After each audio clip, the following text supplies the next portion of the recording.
Hello, and welcome to Exposed News Outlet, where we shed light on topics that matter most. My name is Dreya, and I will be your host.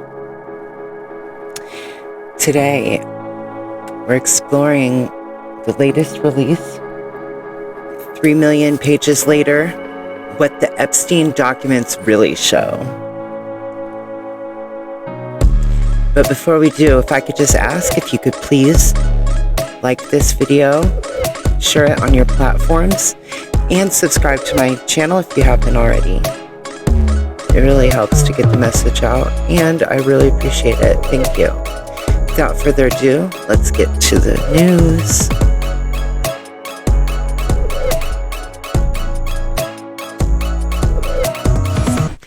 The Department of Justice just released millions of pages connected to Jeffrey Epstein, one of the largest document dumps in modern criminal history. These files mention presidents, billionaires, tech moguls, world leaders, and more. But here's the key question. Does being named mean involvement, or does it reveal something deeper about power protecting itself? Tonight, we're breaking down what's in these documents, what officials are saying. Today, we are producing more than 3 million pages, including more than 2,000 videos and 180,000 images.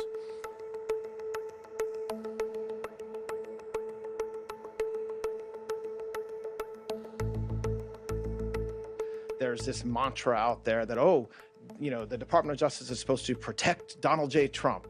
And that's what we were telling. That's not true. We did not protect President Trump. We didn't protect or not protect anybody at the White House. Let me just be clear. They had nothing to do with this review. They had no oversight over this review. They did not tell this department how to do our review, what to look for, what to redact, what to not redact.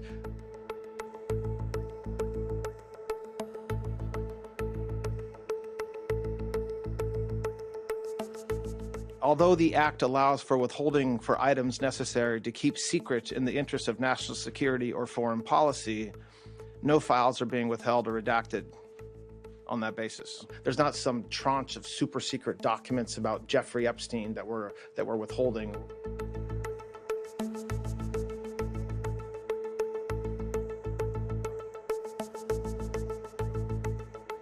I think that there's a hunger or a thirst for information that I do not think will be satisfied by the review of these documents.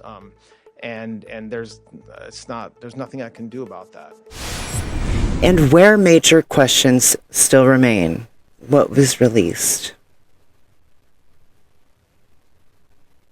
Roughly 3 to 3.5 million pages were released, but reports suggest that's only part of an estimated larger archive.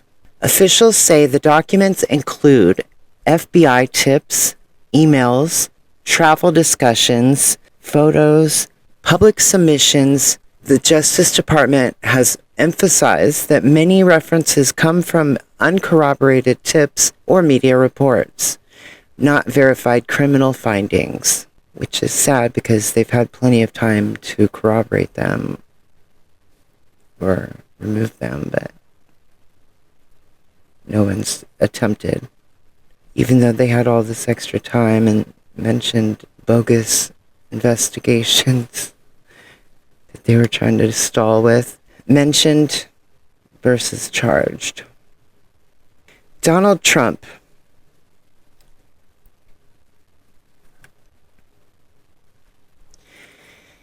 The files contained thousands of references to Donald Trump, many involving shared social circles from decades ago, news articles circulated by Epstein, public tip submissions sent to the FBI,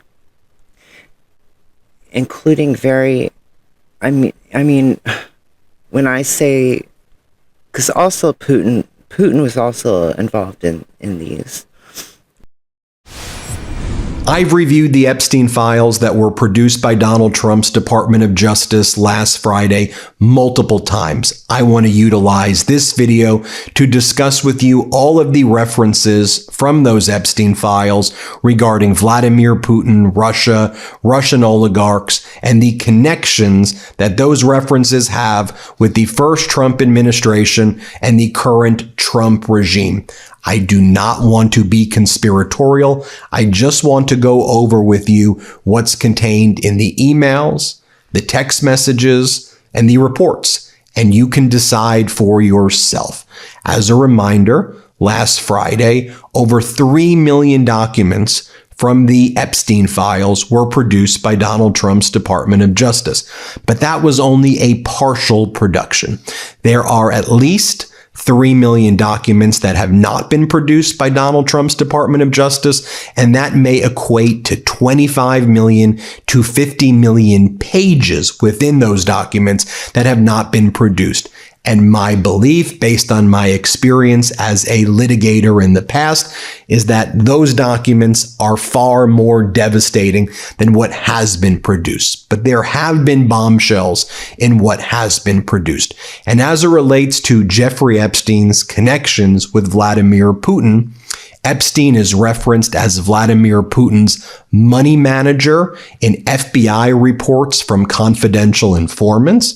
There are emails between Jeffrey Epstein and world leaders like the former Prime Minister of Norway, the former Prime Minister of Israel, and other world leaders referencing meetings between Epstein and Putin.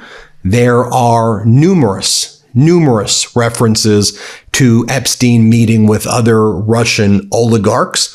And I just want to go through with you what is stated in these emails, and you can judge for yourself. The very first reference that I've seen in the Epstein files regarding Epstein and Putin is this email right here from November 8th, 2010. It's an email from Jeffrey Epstein to another email account that says, "Do I need to get a visa? I have a friend of Putin's. Should I ask him?" And then there is this reference right here, May 21st, 2013, from Jeffrey Epstein to Ehud Barak. Ehud Barak, the former Prime Minister of Israel, who was a former defense minister of Israel, who is a top business leader in Israel connected to the defense industry there. And here's what Jeffrey Epstein said on May 21st, 2013. Epstein writes, "Putin asked that I meet with him in St. Petersburg the same time as his economic conference. I told him no. If he wants to meet, he will need to set aside real time and privacy. Let's see what happens." Now, there are numerous photos of Epstein in Russia wearing Russia paraphernalia. Him and Ghislaine Maxwell wearing Russian gear together. We see those in the files. But then you had this email right here, September 11th, 2011. And this is from an unidentified account to Jeffrey Epstein. It's referencing someone named Igor, and Igor who has close connections with Putin. And here's what this person said to Jeffrey Epstein. "Spoke with Igor. He said last time you were in Palm Beach, you told him you had an appointment with Putin on September 16th and that he could go ahead and book his ticket to Russia to arrive a few days before you. He also looked into security in Sochi for you. He said regardless, he will still need to go to Russia tomorrow to sort out his Russian passport, which expires the end of September. So he will still fly back to New York on the 19th. He will be happy to go back to Russia with you on September 26th if you go." And then the Epstein files that were released contain this message from Epstein to an individual whose name is redacted. The subject is, "He was passed away." And as Dominic Trippi explains, newly released Epstein documents reveal communications concerning the suspicious death of alleged intelligence asset Robert Maxwell, that's Ghislaine Maxwell's father, who Epstein stated was killed for threatening joining the Mossad, and Maxwell was a business person in the United Kingdom who was involved in all of this fraud, and he allegedly died when he was on his yacht that was named the Ghislaine, when he was urinating, is the story, off the ledge of the boat, and then he fell over and he drowned. Okay, here is what Epstein says went down. This is in an email, March 15, 2018. He was passed away. Robert Maxwell threatened Mossad. And of course, the Mossad is Israel's intelligence agency. And here's what Epstein says happened. He said, H told them that unless they gave him 400 million pounds to save his crumbling empire, he would expose all he had done for them, the Mossad. In that time, he had free access to Margaret Thatcher's Downing Street, Ronald Reagan's White House, to the Kremlin, and to the corridors of power throughout Europe. Maxwell passed on all the secrets he learned to Mossad in Tel Aviv. In turn, they tolerated his excesses, vanities, and insatiable appetite for luxurious lifestyle and women. He told his controllers who they should target and how they should do it. He appointed himself as Israel's unofficial ambassador to the Soviet bloc. And that's what Epstein's knowledge was of Ghislaine's father and the connections with the Soviet Union there as well. Then there is this report from the FBI where an FBI informant called Epstein the manager of Putin's wealth. Here's what the FBI report says. On November 27, 2017, Special Agent, this is redacted, and Special Agent met with a confidential human source with whom the FBI has recently established a relationship. The CHS reported the following. Jeffrey Epstein had a compound in New Mexico where he lured and recorded underage women. He also had a private island. Epstein was President Vladimir Putin's wealth manager and provided the same service for Zimbabwean President Robert Mugabe. Epstein had some connection to, then it goes on to say, the MIT lab, described there as a confidential source of the FBI as being Putin's money manager. On March 18, 2014, the day that Vladimir Putin announced Russia's annexation of Crimea, Jeffrey Epstein emailed the French banker Ariane de Rothschild to say, Ukraine upheaval should provide many opportunities, many.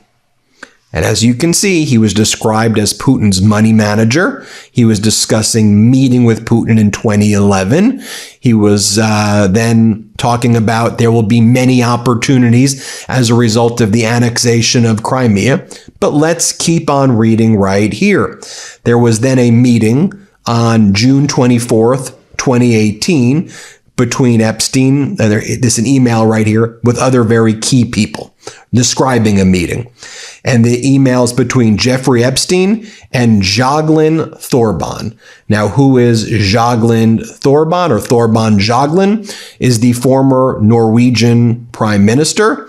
He was also the Secretary General of the Council of Europe from 2009 to 2019. He's also was the Foreign Affairs Minister from Norway as well. So someone with a pretty big portfolio. And these were the types of people that Epstein was speaking with. Former prime ministers, former world leaders at the time. And here's what it says. Epstein says, I think you might suggest to Putin that Lavrov can get insight talking with me. Vitaly Charkin used to, but he died? ? Now, what is Epstein talking about here? So he's speaking with the former prime minister of Norway, who meets with Putin, and he's suggesting that Putin and that Lavrov can come and talk with me. Lavrov, as you probably know, is Putin's top advisor. He's the foreign minister of Russia. He was the guy who wore the USSR shirt when he met with Donald Trump in August, and he was invited by Trump into the White House right away. The first state visit, people forget this, to the first Trump administration White House back in 2017 was Sergei Lavrov and Sergei Kislyak. And remember, Donald Trump gave them classified information that was uncovered. And Trump's like, well, when you're the president, you get to give people classified information. And then you have Thorban Jagland says, I'll meet Lavrov's assistant on Monday. I'll suggest this. Thank you for a lovely evening. I'll communicate to UN high level week. Churkin was great. He understood Trump after our conversation. It's not complex. He must be seen to get something. It's that simple. Now, Vitaly Churkin was somebody who died of a mysterious heart attack in New York in 2017, and many people believe that he was poisoned and he was killed that way. So that's part of the connections. And there was a time where lots of people were dying by Russian diplomats with mysterious heart attacks who it seemed that Putin was poisoning them. You also have emails of Epstein saying that he wants to help Putin reinvent the financial system. Again, this is an email from Thorben Jogland, or an email to Thorben Jogland from Jeffrey Epstein dated May 14, 2013. Okay, you can explain that he had investors to Sochi last year, and this year again it is planned for St. Petersburg on June 20th. It does not work. It's not the right structure or big enough ideas. He is in a unique position to do something grand like Sputnik did for the space race. You can tell him that you and I are close and that I advise Gates. This is confidential. I would be happy to meet him, but for a minimum of 2 to 3 hours, not shorter. Then there were meetings on October 7th, 2016, that took place right over here. Epstein's assistant puts his girlfriend, Karina Shuliak, in charge of an important lunch between Epstein, Peter Thiel, and Vitaly Churkin, the former Russian ambassador and close confidant of Putin, who would die mysteriously in New York a year later. Thiel had recently bucked all of Silicon Valley by endorsing Trump at the RNC in a headline speech. One day later, Epstein emails Thiel a link to John Podesta's hacked emails on WikiLeaks. Podesta was Clinton's top advisor. And then there appears to be an email that led to the Churkin-Thiel-Epstein lunch being scheduled, which isn't as relevant as the way Epstein pitches meeting Churkin to Thiel. Russian ambassador, most involved, he and Sergei Lavrov control. What was that meeting about? What happened there? But we know that shortly thereafter, Russia hacks the DNC. The emails go on WikiLeaks. Donald Trump previously called on those emails to be released. That's what we know happens. Then you have Epstein to Peter Thiel on June 26, 2016, saying, Brexit, just the beginning. Again, Brexit. In the UK, pulled the UK out of the European Union, saying just the beginning right there. And that was June 26, 2016. That was actually before the election of Donald Trump in the first administration. There's other references to Putin wanting to meet Epstein in 2013. Epstein's writing to Ehud Barak. Putin asked that I meet with him in St. Petersburg, the same time as his economic conference. I told him no. If he wants to meet, we talked about that one before. So here is a correspondent of Epstein's advising him in 2014 to read up on Alexander Dugin, Putin's advisor, suggesting that it might be interesting and perhaps quite useful. So it's from Epstein to somebody, and here's what it says. This is what someone wrote to him. I just came back to the island. I had such an amazing day. Crazy. Skydiving, scuba diving, and skyride with the girls. Thank you, thank you, thank you. Wish you were here and this great day could be shared with you. How was your meeting? Are you okay there? Lots of hugs. P.S. I researched some movies we can watch when you are back. Have you ever heard of Alexander Dugin, one of Putin's advisors? If not, reading about him and his views might be interesting and perhaps quite useful. As Peter Jukes writes, Bannon wasn't just being advised and enabled by Epstein, he was also working, it appears, as a strategic advisor, either formally or informally, for Ehud Barak, who had direct meetings with Putin. So here's what it's saying right here. And these messages, let's just go and take a look at them. We are set for Nome on Saturday. Have you told him that we are preparing for Nope? He would be on board, correct? Or should I ask? Easy for me. Ask and yes, I could, of course. I'm dealing with Ehud in Israel, making me crazy. Ehud massive. Can we announce I'm his strategic advisor? This will be a long campaign. Elections in September 17th. Lots of talk about it. This is a brilliant move. Then you have May 15, 2013. Epstein's Google Calendar says, prepare Putin paper at the time when he said he was meeting with Putin. There's this email from Epstein to Joy Ito, a rich Japanese business person. Reid Hoffman is CC'd. It says, hey, Jeffrey, I wasn't able to convince Reid to change his schedule to go meet Putin with you. This email is July 20th of 2014, signed Joy. Another message from Thorbjørn Jagland right here saying, been busy the whole day, just finished meeting with President Abbas to Putin in December. Discuss further details with Lavrov tomorrow. Unfortunately, I'm busy tonight. And Epstein wrote to him before that, when are you going to see Putin? Are you free tonight for an hour or so around 8 to see Tom Pritzker? Then there are messages between Sultan bin Sulayem and Jeffrey Epstein, with the subject being Putin. And Sultan bin Sulayem is one of the richest people in the United Arab Emirates who had close connections with Putin. And again, these are these aren't just random musings of Epstein bragging to random people about Putin. He's speaking with world leaders, like the richest person in the UAE, the former prime minister of Israel, the former prime minister of Norway. That's who he's talking about having these meetings about. They were also discussing these potential meetings with Putin, but then Russia had the terrorist attack on the airplane, and the world was outraged. And Epstein is saying that it's not a good idea to meet with Putin right now because of the plane crash that took place right there. I mean, you go through more of these messages right over here. January 13, 2019, from Nicholas Rybus to Jeffrey Epstein. It's Russia and money Putin is using. Here's another message right here. This is January 19th, 2014, from Thorbjørn Jagland to Epstein. Hi, Jeffrey. I'm in Davos next week. Why don't you come? Terje's also coming. I'm going to Sochi and meet with Putin. We should start planning Easter. Are you still prepared to receive us? And then Epstein goes, you can explain to Putin that there should be a sophisticated Russian version of Bitcoin. It would be the most advanced financial instrument available on a global basis. By the way, they're talking about this in Bitcoin in 2014, I might add. You have Jeffrey Epstein asking in October of 2010, did you have Putin on your boat? Epstein to Thorbjørn Jagland. I still would like to meet Putin and talk economy. I'd really appreciate your assistance. July 30th of 2015. October 17, 2017. Talk to Putin, read digital currencies. The future.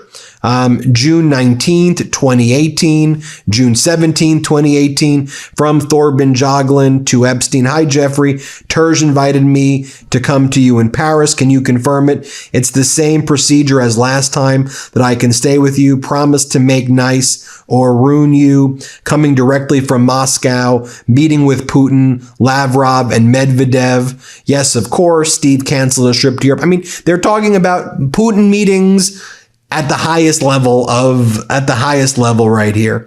Let's go look at a few more, shall we?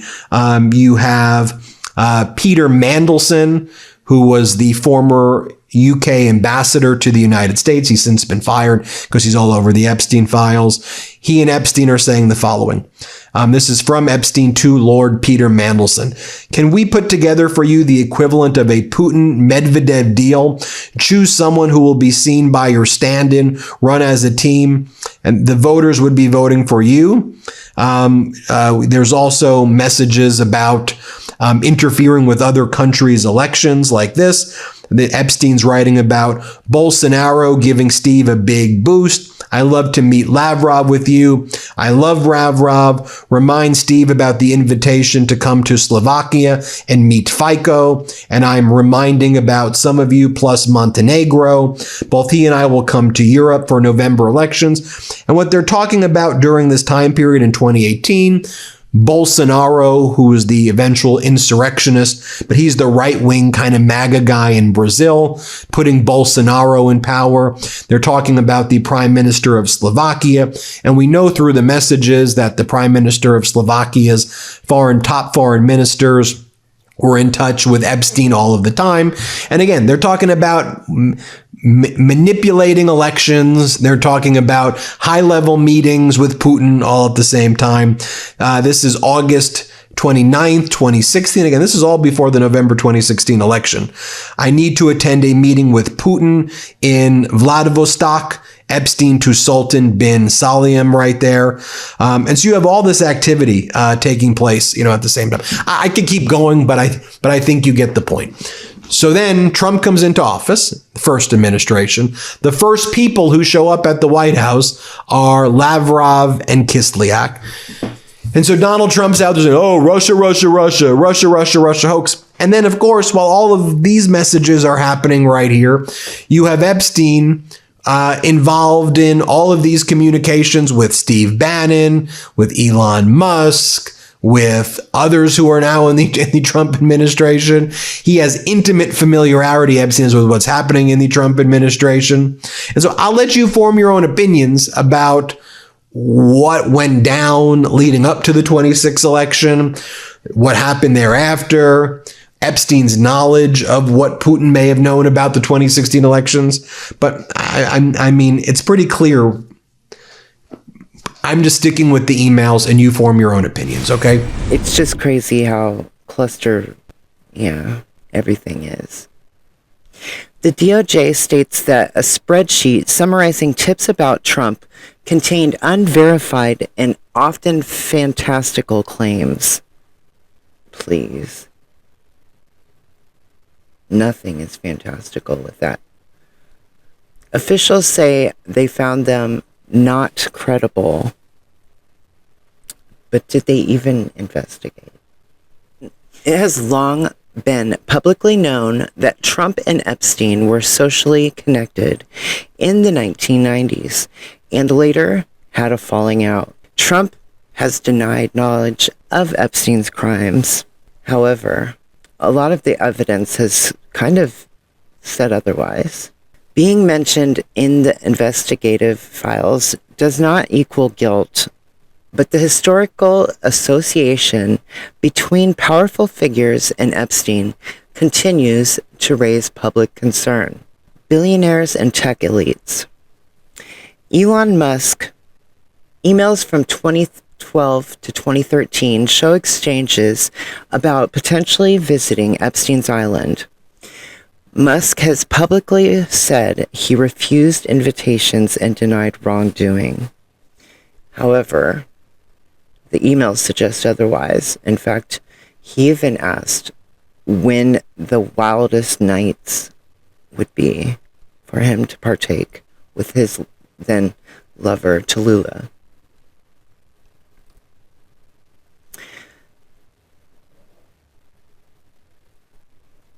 Sergey Brin.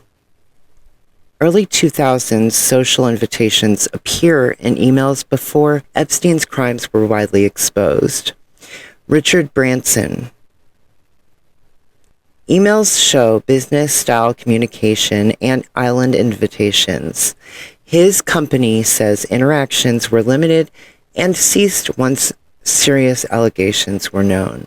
And that is something that you have to line these up with the dates and when everything was made public, etc.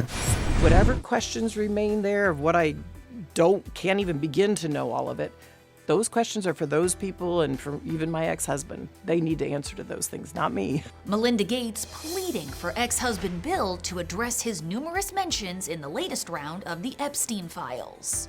It's beyond heartbreaking, right? Those are the values that Bill and I grew up with. The 61-year-old philanthropist who divorced Bill in 2021 makes the candid comments on NPR's Wildcard podcast, reacting to Bill's name appearing several times in the latest batch of emails released by the Department of Justice. Among the allegations, that Bill contracted an STD from Russian girls and asked for Epstein's help, providing him with antibiotics he could give Melinda without her knowing. A spokesperson for the billionaire Microsoft co-founder vehemently denies the claims. For me, it's personally hard whenever those details come up, right? Because brings back memories of some very, very painful times in my marriage, but I have moved on from that.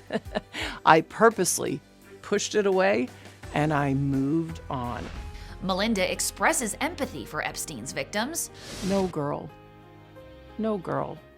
should ever be put in the situation that they were put in by Epstein and whatever was going on with all of the various people around him. And doubles down that her ex's connection to the convicted sex offender was part of her choice to end their 27-year marriage. It wasn't one moment or one specific thing that happened. There just came a point in time where there was enough there that I realized it just wasn't healthy and I couldn't trust what we had. I left my marriage. I had to leave my marriage. I wanted to leave my marriage. I had to leave I felt I needed to eventually leave the foundation. So it's just sad. That's the truth, right? And it's kind of like, at least for me, I've been able to move on in life. And I hope there's some justice for those now women, right? We see them standing up in front of microphones in D.C. What they went through is just unimaginable, I think. Some of them may not have known, but I find that hard to believe after hearing about some of the parties that took place from Uncle Luke, from the 2 Live crew, and other figures. Political figures, segment 4, Bill Clinton. Bill Clinton appears in travel and social records from over 2 decades ago. Clinton denies knowledge of wrongdoing. No victims have publicly accused him. Ehud Barak stayed in contact even after Epstein's conviction. Barak says he saw no inappropriate behavior. Steve Bannon. Texts show political discussions and alleged plans for image rehabilitation efforts. You're damn right. We're going to have ICE surround the polls come November. We're not going to sit here and allow you to steal the country again. And you can whine and cry and throw your toys out of the pram all you want, but we will never again allow an election to be stolen. He's just creepy all around. Segment 5, Hollywood and Business. Brett Ratner, the individual that just produced the Melania video that's almost certain it flopped. They couldn't even pay people to go see it. But he has photos with the Epstein circle. Stephen Tisch from the Giants. Email exchanges about adult women. Casey Wasserman, old correspondence with Maxwell. Many of these communications are socially inappropriate in tone, but not criminal evidence on their own. But many are definitely criminal in act. Victim concerns. This is where emotional weight lands. Survivors and advocates are raising concerns about how this release was handled, including allegations that some identifying material wasn't adequately protected. In fact, they put more attention to detail and hid the identity of the perpetrators rather than the survivors and victims. It's just grotesque. Some of them were publicly doxed, basically, because their information had never been publicly announced. Some survivors of Jeffrey Epstein's abuse pointing out missing redactions in the new files, including Danny Bensky, who says she was infuriated to see her own name, her own address, her own phone number unredacted. I thought it was carelessness, and then I went to incompetence, and now it feels a bit deliberate. I feel like the Department of Justice has really made us feel unsafe. An attorney for some survivors tells NBC News that she personally reported violations on behalf of more than 50 survivors so far. And in a letter describes some clients, Jane Doe's, who never planned on going public, who now say they're facing harassment and death threats. The DOJ in a new court filing writing it has worked, quote, all hours through the weekend from the point when the first victim-related concerns were raised, saying it's taken down thousands of documents that included victim identifying information. I want to bring in now somebody who may be familiar to our viewers, Annie Farmer, a survivor of Jeffrey Epstein's abuse. Annie, thank you very much for being here. Thanks for having me. Of course. Let me start with how you are doing after the course of the events of the last several days here. How are you feeling as we're hearing from some of your fellow survivors? It's been a really heavy few days, and I'm at this point, I think I'm feeling really, most of all, angry about the way that this has unfolded. I mean, there's been a lot of information that's come out, some of which we really wanted to have light shed on, but the fact that it's been done in such, I'd say, beyond careless way, where people have been endangered because of it, is really horrifying. Can you describe what your biggest concerns are with the way that this process has unfolded? I just right now don't believe that the leadership at the DOJ had any intention of following through with what they told us over and over. There was so much lip service from this administration about protecting victims. But when you know there's been 40 images, nude images of potentially girls and young women that have been included, completely unredacted, and you see entire lists of victims that are completely unredacted, it's hard to believe this was anything other than that it was intentional. That's a reference, of course, to the New York Times reporting, Annie, that found what they say were dozens of these unredacted nude images of young women, potentially teenagers. The Times says that they did report those images to the Justice Department. And as you heard, the DOJ says that it is working to take down anything that is not redacted and should be, and it has done so over the weekend. I wonder what it was like for you going through these files, looking at them. I don't know if you saw any of your identifying information of people that you know as you were looking through this.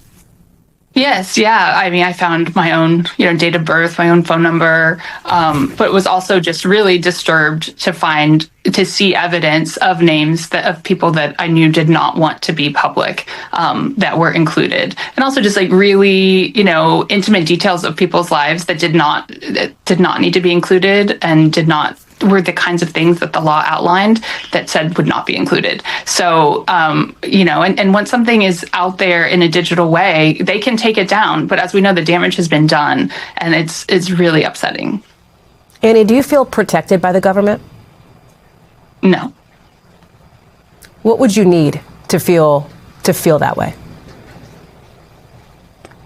It's hard to imagine what this administration and this DOJ could do. I think right now what we want is them to follow the law and to be extremely responsive, to these things as they're brought to their attention. I know that they've made it, in some cases, really difficult, jumping through a lot of hoops to get these things addressed. So I think, I'm not alone in feeling outraged by this, and I hope that they feel that from the American people and that they respond accordingly. What are your next steps here, then? Well, my sister, Maria Farmer, filed a lawsuit against the government for negligence in this case. And really, as I see it, this is just further example of that, of the ways that we have not been protected in this case, and that the DOJ has not done their job. So I think, continuing to fight and hope that we see justice in that case is going to be really important. Annie, are you considering pursuing your own legal action here against the government? Is that an option that is on the table for you? Well, I think everyone right now is exploring the options. But as I said, I think this is, there is a suit already that's kind of highlighting the negligence of the government here. And so, but I think we're discussing all options. The Deputy Attorney General suggested over the weekend, Todd Blanche, when asked directly about the possibility of further criminal investigations as it relates to the Epstein case, referred back to that memo of July of last year in which the DOJ, the FBI, said that they did not uncover any evidence to warrant additional criminal investigation here. And I wonder, given, I know the fight that you and other survivors that we've spoken to have been going through over the course of the last many months and years, what goes through your mind when you hear the Deputy Attorney General say that? I'm not surprised, but I am disappointed. And I think that he also said, now people can see whether we did our jobs or not. I think it's very clear. It's now on display for the world to see that they did not do their jobs. And you can find, I found myself Virginia Robert Giuffre's testimony to the FBI in 2011, where she's naming other names. And I know that there's so many documents like that. What I didn't find was evidence of what they did to follow up and investigate those claims. And so until I see that, I think, I will be very confused about why no one else is being pursued in this case. So then what do you want the world to know, Annie, about your fight and the fight for the women that I know you call your survivor sisters? I want people to know that we will not be intimidated and we will not back down, that the types of connections that you're seeing that are being brought up in these files, the ways that power protected power, is why we have chosen to push forward together so hard, because we believe people need to understand that, and these people need to be held accountable. Annie Farmer, we're so glad to have you today. Thank you very much for your time. It's disgusting. Transparency matters, but so does survivor dignity. What this really shows, the Epstein case exposes something bigger than any single name. Access to power, social protection, reputation, laundering. These files show how Epstein moved in elite circles long after warning signs existed. It seems to happen often, though, because even with the January 6th, they started at the bottom and then went up instead of starting at the top. And this isn't about celebrity gossip. It's about systems of power, influence, and accountability. The public deserves truth, verified truth, not rumors, not cover-ups, and not political spin from any side. Call to action. If you believe in independent journalism that asks hard questions, subscribe to Exposed News Outlet with Dreya.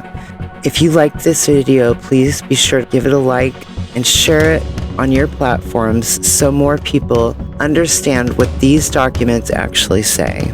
The truth doesn't trend by itself. People make it trend. Thank you for watching till the end. And as always, be kind to yourselves and be kind to others. Thank you.